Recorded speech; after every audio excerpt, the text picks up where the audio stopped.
Good evening and welcome to Daily Red Devil for all of your latest Manchester United transfer news and talk. I hope everyone is doing well on this Monday evening. I hope everyone's had a good day. We are back, of course, with another massive show to bring you guys this evening. But before we jump into that, if you are enjoying the content at the moment, please do me a small favour and smash a like on today's video. Let's try and see 200 likes on today's video. And if you are enjoying and you are a regular, don't forget to subscribe, get involved. We're live every day at 11 a.m. and 6:30 p.m. UK time. On the show this evening, we're going to be talking about a potential swap deal for Denzel Dumfries. I know we've been linked to this guy for what feels like a lifetime, but there is a couple of journalists reporting that that there's a potential swap deal to be had. We'll be talking, of course, about that. We'll also be talking about Manchester United's pursuit of Dan Ashworth and talking about whether we think he will be joining Manchester United or not. There's some mixed reports coming out at the moment about that, but of course we will get into some more depth. We'll also be talking about Man United's apparent summer pursuit of Benjamin Sesko, which I know is a player that quite a lot of you in this channel really, really like. So we'll be talking about that. And we'll also be talking, of course, about just about Manchester United as a whole. There's more stories coming up about Graham Potter, which I'm not really that excited about, but yeah, we'll talk about that. Also, there was this story that came out earlier on today that we'll talk about Antony and Sancho being sent to Saudi. I think we can dismiss that as rubbish, but it is a news show, so I will, of course, talk about it. As always, guys, I invite you to have your say on all things Manchester United. Get in the comment section. Let me know your thoughts. I love to see what you guys have to say, so make sure you get in the comment section and let me know how you are feeling. Right, let's start the show off with this story about Denzel Dumfries then. So this story came out from a guy or a couple of different journalists in the UK this afternoon, and they're saying that Manchester United have rejected a swap deal from Inter Milan of Denzel Dumfries in exchange for Aaron Wan-Bissaka. Now, the first thing I want to ask you guys is, do you think that would be a good deal? Would you swap Aaron Wan-Bissaka for Denzel Dumfries? Let me know in the comment section. Let me know in the live chat. Is that a deal that you think would be good for Manchester United? Me personally, I'm not sure. I think Denzel Dumfries was a very desirable name maybe 2 or 3 years ago. But yeah, for me, I probably wouldn't, I don't think. He's only got 1 year left on his contract, which is probably why we're hearing all these stories. He joined for around 14 million euros like 1 season ago. We spent about 50 million on Wan-Bissaka and he's younger. So it would seem a little bit strange to swap somebody that we paid nearly 4 times the amount of money that Inter Milan paid for Denzel Dumfries. Doing a straight swap, it doesn't really add up to me. You know, I think Aaron Wan-Bissaka is probably a better right back, and to swap a better right back for a worse right back who is slightly older, it doesn't really add up for me. If it was for Frimpong, I'd say, yeah, go and do that in a heartbeat. But yeah, for me, it's a no. I definitely would not swap Wan-Bissaka for Dumfries personally. But let me know in the comment section, guys. Would you do this deal? Wan-Bissaka for Denzel Dumfries? Let me know in the comment section and in the live chat. I will say this, though, right? We definitely do need a new right back, I think. I think Wan-Bissaka and Dalot are limited. Obviously, Wan-Bissaka is very good defensively, but not so good going forward. And then Dalot is not great he's quite good going forward. And I think he's kind of average defensively. We've got one elite defender in Wan-Bissaka, and then we've got one kind of all-rounder in Dalot. I think he's good going forward, and he's okay defensive. You know, it's like we don't have a perfect right back. And we saw at Man City, Pep Guardiola went through about 2 or 3 right backs at 50 million, you know, Benjamin Mendy, Kyle Walker. There was a couple of others I can't remember off the top of my head. But, you know, Man City bought 2 or 3 at least right backs for £50 million plus before they ended up with the one that they actually then stuck with. And I think that, you know, it's easy for us to say, oh, Dalot's all right, but I don't think he's on the level of, you know, what, say, a Liverpool have or what a Man City have. Like, he's a good player, but he's not world class. So, yeah, I definitely think a right back is something we need to look in the summer. Al says, are we actually going to get any transfers excluding loans? I suspect that we're broke. I don't think we'll sign any permanent deals this window. No, I would be very surprised. Obviously, a swap deal is kind of different, isn't it? Because you're effectively not paying a transfer fee, are you? You're just swapping the players. David says, there won't be any players named for the summer till the new director of football is in. I kind of agree with that, but I think at the same time, like, they'll already know who the director of football is. Like, it won't be out there publicly, but I would not be surprised at all if Dan Ashworth is already the director of football behind the scenes. We saw the CEO get appointed out of nowhere. Not a single person on the internet knew about this story happening, and it just broke out of nowhere. I honestly think that whoever the director of football is going to be, I think they've already sorted it out, and I think that it will be announced in the next couple of weeks, because I feel like that's the way that Ineos want things to happen. You know, they want to do things a little bit more secretly, a little bit less in the public eye. So we'll keep you updated on that one. There's a bit of news on Pellistri that I wanted to talk about really, really quickly.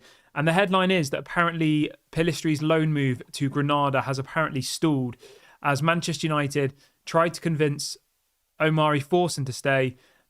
As the Old Trafford club tries to convince Omari Forson to stay, Uruguayan Pellistri was eager to move to La Liga, but they were apparently only willing to offer a very small salary contribution. So I've said this to you guys before, right, that we seem to get our pants pulled down in every element of the transfer window. Pellistri is on next to no money for a professional footballer. He's currently being paid £27,000 a week, right? Which I know to me or you is a lot of money, but for a professional footballer, 27,000 is not very much when you think that Jadon Sancho's on 350k a week, right? Granada want to loan him. That seems like an okay move. Send him to La Liga. Apparently, they're not even willing to cover half of his salary, and he's 27,000 a week. His yearly salary is about 1.5 million. So for them to loan him for 6 months would cost them about 700,000. If they were to cover half of his wages, it would cost them about 600,000 to 700,000, and they weren't even willing to do that. You know what? I would rather keep Pellistri in some ways if the club, if the club that we're trying to do business with aren't even willing to pay any of his wages. Like, it doesn't make any sense to me. Al says, do you think it'll be Paul Mitchell? I think it'll be Paul Mitchell as the head of recruitment, and I think it'll be Dan Ashworth as director of football. Renard says, I heard a story about a new training ground. Yes, there is going to be a new training ground. Apparently, Ineos are currently, I think I read they're looking at golf courses that they're going to try and convert into a new training facility. Like, we did speak about it on the show this morning. I think a training ground is very, very top of the list. It's as important as the coaches, the players, a manager, because we know at the moment we're so far behind the rest in regard to our facilities. Our stadium's falling to pieces. The roof's leaking. The training facilities are nowhere near what a club of our size should be providing. I know famously, well, not famous, but recently, Charlie Savage, obviously Robbie Savage's son, who used to be at Manchester United, he moved to Reading, and he did an interview with, I can't remember who it was, maybe Sky Sports, and he said that he thought the facilities at Reading in the Championship were better than what they were at Carrington. I mean, that just kind of sums it up for me. When you've got teams playing in the Championship, who are ultimately have better facilities than Manchester United, like, that's not very good, is it? It's definitely something that needs to be addressed very, very quickly. Talking about signings quickly for this window, from what I can see, the only player that I think will maybe come is Choupo-Moting. That's realistically the only option in this current window. Do I think it will happen? I think it probably will, to be honest with you. And the reason why I think it hasn't happened to this point is obviously Manchester United, by the time we play on Sunday, I think it'll be 2 weeks since our last game. And a lot of clubs in the January window ultimately don't like to sign players early on, because say you're signing someone on loan, right, and you're paying them 100 grand a week. If you sign them at the beginning of January, the likelihood is you're going to pay them 100 grand a week for 2, maybe 3 weeks where they're not going to play football, because there's always this kind of winter break, isn't there, in the Premier League? So obviously we played... Who did we play in our last game? My brain's gone numb. We played Tottenham. Yeah, so by the time we play Newport this coming Sunday, it will be 2 weeks since our last game. So if Man United had have signed Choupo-Moting 2 weeks ago, they would have effectively be paying him 100 grand a week to just go off on holiday, because all of the rest of the first team at Manchester United are currently on holiday. Some are in Dubai, some are, wherever they might be. So I can see why this happens, and it's why there's such a flurry of activity in the kind of final week of the window, because that's when all of the players will be back training. Eric Ten Hag will be there, and they'll say, right, we need to sign somebody. Okay, let's go and get it done, because the games come thick and fast now. So we have Newport on Sunday, and then 3 days later on the Thursday we play Wolves, and then 3 days later on the Sunday we play West Ham. So within the space of a week, we've got 3 games. We've got Newport in the FA Cup, then we've got Wolves, and then we've got West Ham. After that, it kind of clears up a little bit, to be honest with you. Like, if you look further forward, we're literally playing 1 game a week then for the rest of the season. Obviously, if we get in the FA Cup into the next round, there will be more games, but all being considered at this moment in time, we've got 3 games in a week coming up. And then after that, it's literally 1 game a week until the end of the season, which is it's quite sad, to be honest with you, because we're obviously not going to be in any European competitions. We won't be, watching Man United play in the Champions League or or even in the League Cup or in the in the Europa or any competition. So it's pretty crazy, really. But we are where we are. Urban says, it looks like United get some football experts in. Can you see Rashford being sold in the summer? I mean, there was a really, really interesting quote from, I think it was from Fabrizio Romano earlier on today. And he ultimately was saying that apparently this Barada guy, he won't keep players around who've been here for too many years. He'll just get rid of them. It says Barada knows that you have to perform. Otherwise, in 1 to 2 years, you have to leave the club. Players who stay at Manchester United for 3 to 4 years and never leave the club is something that is unacceptable and won't happen with this new board. So, there will be players in that dressing room who've been here for a long time. I mean, I'm looking at people like McTominay. I'm looking at people like Maguire. You could even look at Sancho, Antony. Once it goes past this season, a lot of those will have been here for 2 years. And they will be looking at them saying, they don't have a future here at this club. Let's move them on. And that's the right decision. Obviously, people like Rashford and Bruno is debatable. They arguably are 2 of our best players, but it's just whether they fit in the system and the style of play we want to implement at Manchester United. I mean, that's a conversation for a whole nother day. Richie says, those 3 games will decide the future of Ten Hag. If he loses to Wolves and West Ham, then he'll be gone. I don't think so, mate. I think that'd be stupid, personally. I see no logic in that whatsoever. I think they'll give him till the summer for 2 different reasons. I think they'll give him to the summer so they can speak to him and understand what is going wrong with the football club at this point and try and change it going forward. I think they'll keep him till the summer because if they sack him now, that's going to cost loads of money to Manchester United. Whereas if they let him go in the summer, he'll only have 1 year left on his contract and they can just sack him with a year left. If they sack him now, there's no one to replace him. Who's going to replace him? What, you're going to go and get Graham Potter? No, thank you. There isn't anybody world-class available. Obviously, Zinedine Zidane isn't coming. He's probably the only, there's Mourinho. I just don't think that he's going to get sacked, regardless of what happens. Somebody in the chat saying that they want Mourinho back. I don't think it will happen personally, mate, but obviously you are entitled to your opinion, of course. Right, let's talk a little bit about Dan Ashworth then, because all of the stories this evening are pointing towards Dan Ashworth becoming the new Manchester United CEO. The headline this afternoon, is that Man United and Ineos are working hard to find a way to bring Dan Ashworth to the club. They're really pushing for his signature.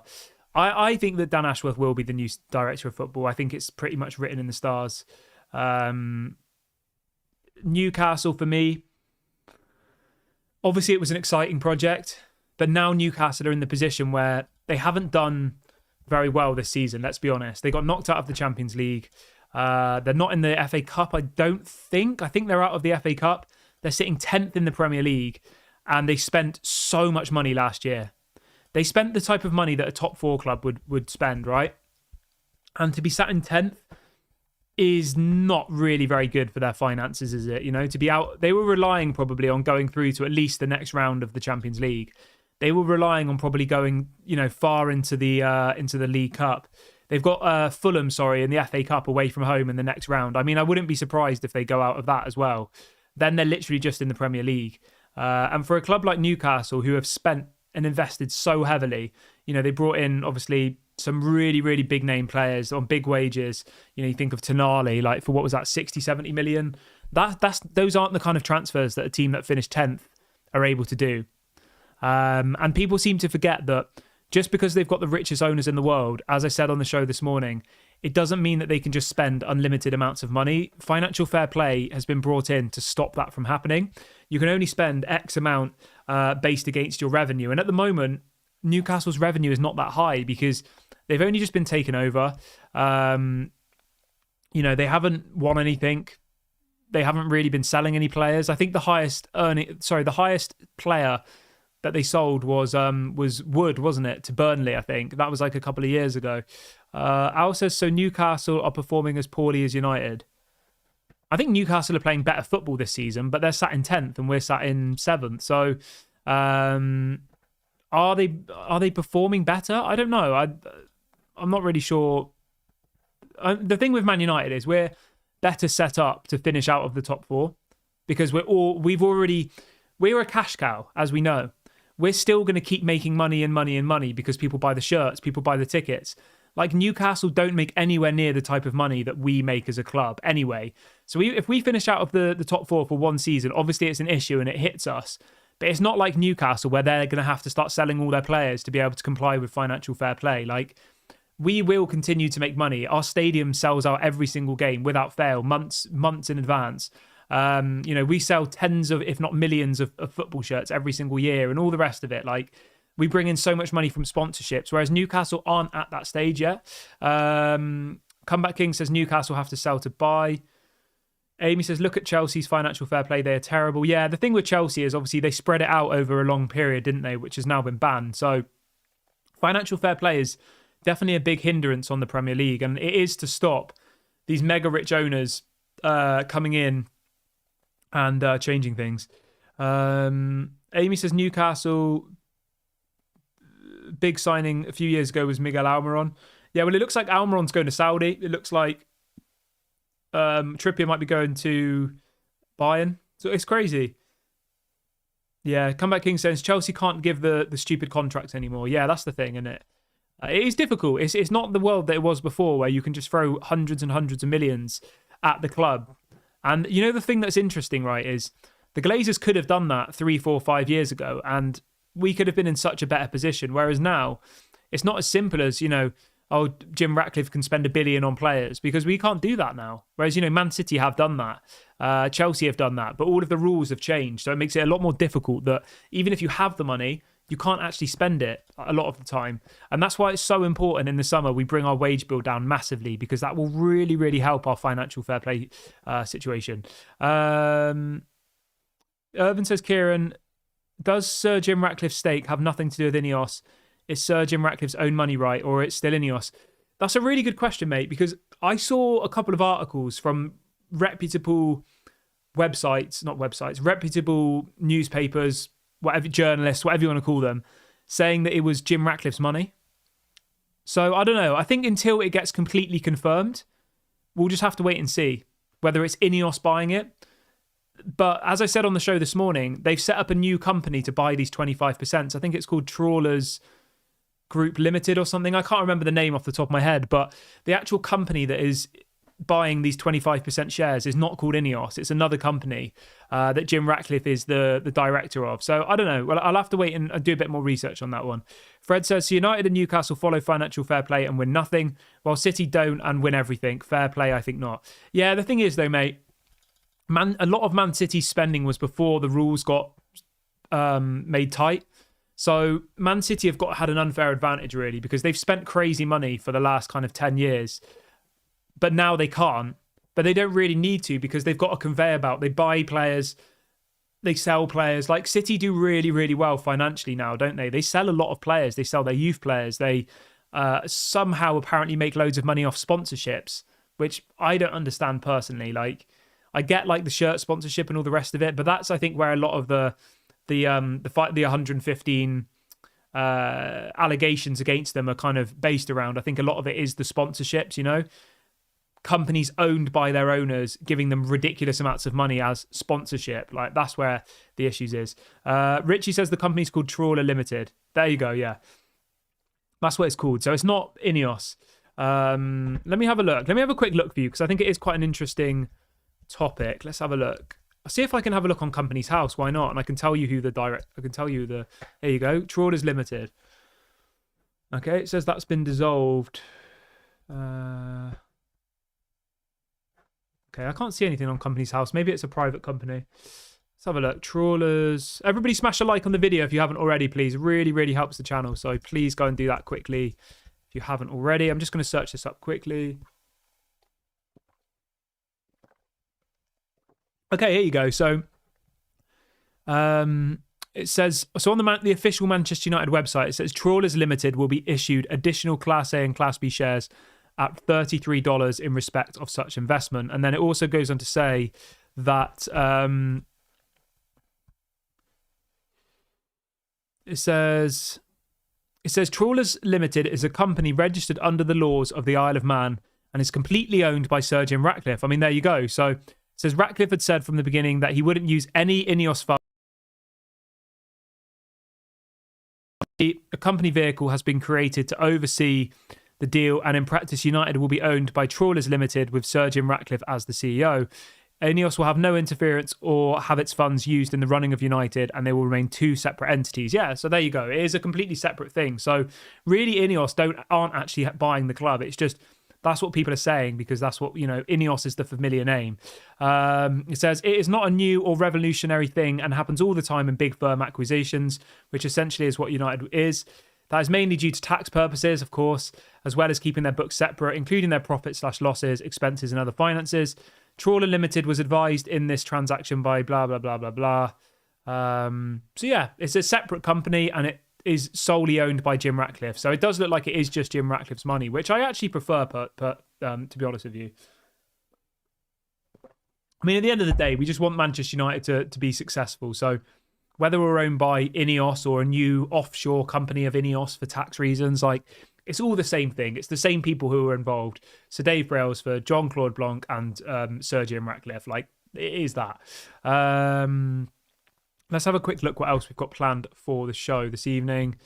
So obviously we spoke about Chirp promoting. We spoke about Dan Ashworth. Spoke a little bit about this potential swap deal, which I think is probably not going to happen. Little bit of some people might not care about this, but Dan Gore is on the brink of a loan move to Port Vale. So obviously I wish him all the best. Very, very talented young player who's come through the youth academy. Hope he goes to Port Vale and does well. Other than that, we obviously had the story that came out earlier saying that Jadon Sancho and Antony have apparently been offered to clubs in the Saudi Pro League. We know that Sancho's not going to go to the Saudi League, so I think that that's just a bit of a rubbish story for me personally. You know what, in a strange way, I could see Antony going to the Saudi League. I don't know why, I just have this funny feeling I could see Antony going there. Obviously, Neymar's gone there. Quite a lot of other Brazilian players have moved to the Saudi League, and we know that the amount of money that they can offer is completely life-changing, isn't it? And we know that Antony,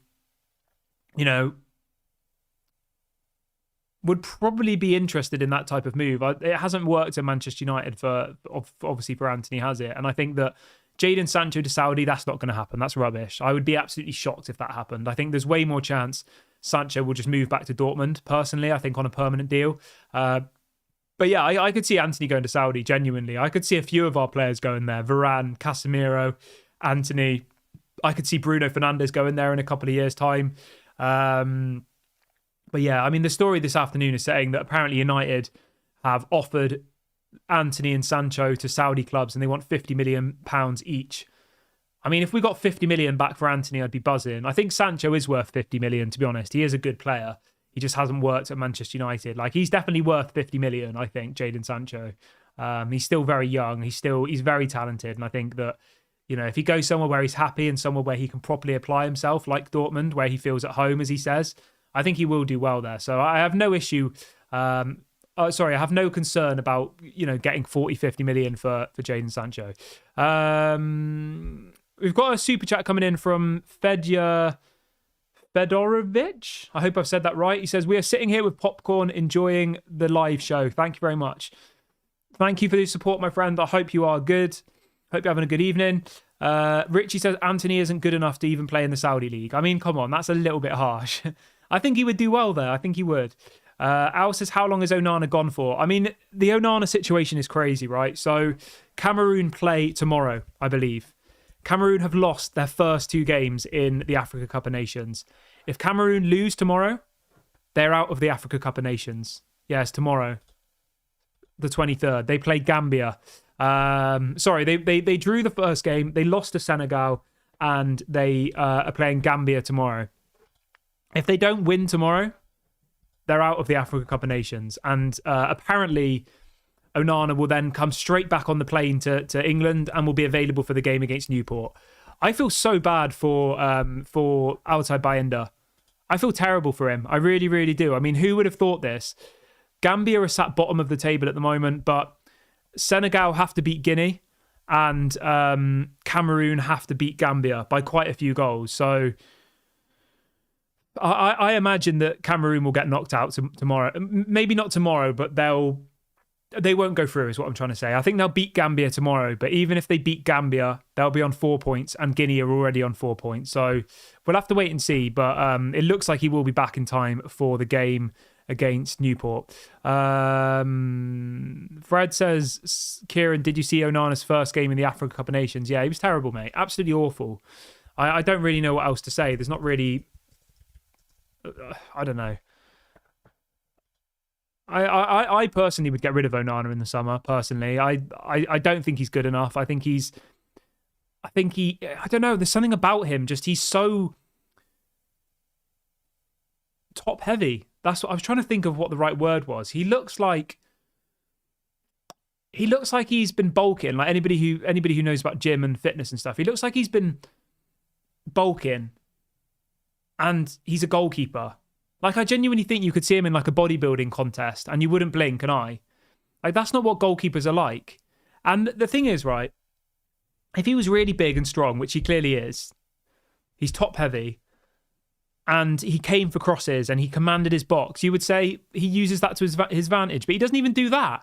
So it's like, even though he looks strong, and I'm sure he is strong, he doesn't even command his own box. And I mean, that was what we used to complain about David De Gea. So yeah, for me, I would just get rid of Onana in the summer. I think he's been terrible this season. I think in the African Cup of Nations, he's been terrible. The Champions League, he was terrible. Like, he's not very good, is my general sense on him, and I would get rid of him. Bedia says, Onana is good when he has good defenders in front of him, as he was in the Serie A. I mean, it's impossible to deny that he was good for Inter. But I saw a couple of Inter fans saying that, you know, the first kind of 6 months of his time at Inter, he wasn't very good either.